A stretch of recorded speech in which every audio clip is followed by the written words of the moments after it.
பாம்பை கண்டா படையும் நடுங்கும்னு சொல்லுவோம். நாம் இந்த பாம்பு தோல் உரிக்கிறதையும் பார்த்துருக்குறோம் இல்லையா? அது பாம்பு சட்டை அப்படின்னு சொல்லுவோம். நம்ம எப்படி ட்ரெஸ் போடுறோமோ அதே மாதிரி அது பாம்போட ட்ரெஸ் அப்படின்னும் சொல்லியிருக்கிறோம். ஆனால் இதெல்லாம் எந்த அளவுக்கு உண்மையாகவே பாம்பு தோல் உரிக்குமா, சட்டை அணியுமா அப்படிங்கிறதெல்லாமும் நாம் தெரிஞ்சுக்கலாம். உலகத்தில் இருக்கிற எல்லா வகையான பாம்புகளும் தங்களுடைய சட்டையை உரிக்குமா? எத்தனை நாட்களுக்கு ஒரு முறை தோலை உரிக்கும்? எதனால் தோலை உரிக்குது? தோலை உரிக்கலைன்னா பாம்புகளுக்கு என்னவாகும்? அப்படிங்கிற இந்த மாதிரியான நிறைய சந்தேகங்கள் நமக்குள்ள இருக்கு. இப்போ அதெல்லாம் என்னன்னு நாம தெரிஞ்சுக்கலாம் வாங்க. பாம்பு தன்னோட தோலை உரிக்கிறது அப்படிங்கிறது ரொம்பவே இயல்பான ஒரு விஷயம். இது மனுஷங்கள்லையும் நடைபெறுதுங்க. ஆனால் நாம் தினமும் குளிக்கிறதுனால தோல் உரியறத நாம் கவனிக்கிறதில்ல. ஆனால் பாம்புகளில் பழைய தோல் உரிஞ்சு புதிய தோல் வர்றது ஒரே நேரத்தில் நடைபெறக்கூடியதாக இருக்குது.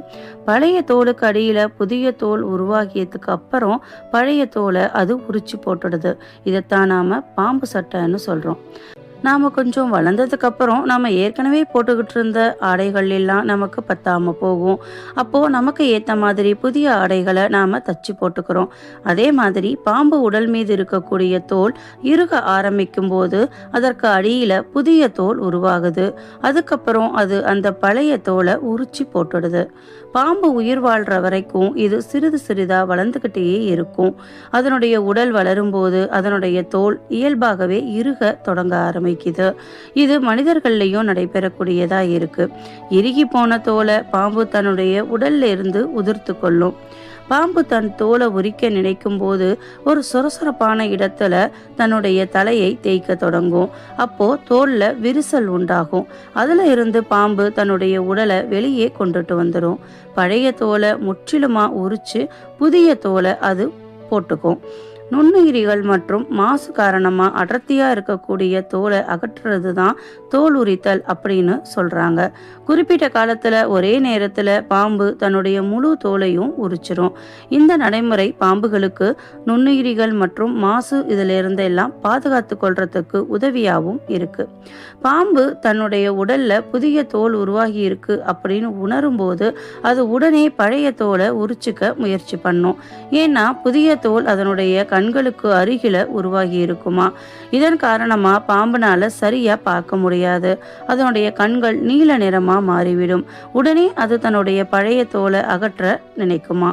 ஒரு பாம்பு தன்னுடைய உடல்ல பழைய தோல் இருக்கும்போது அசௌகரியமா கருதும். ஒரு இருட்டான இடத்துல இருந்துக்கும்.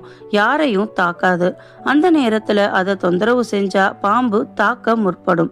தோல் உரியும் போது அதன் கண்களுக்கு அருகில் தோல் சரியா உரியாம போனா அது பாம்புக்கு ரொம்பவே சிக்கலாயிடும். அதனாலதான் பாம்பு தன்னுடைய தோலை உரிக்கும் போது ஏதாவது சத்தம் கேட்டா இயல்பாகவே அந்த பாம்பு தாக்க முயலுமா.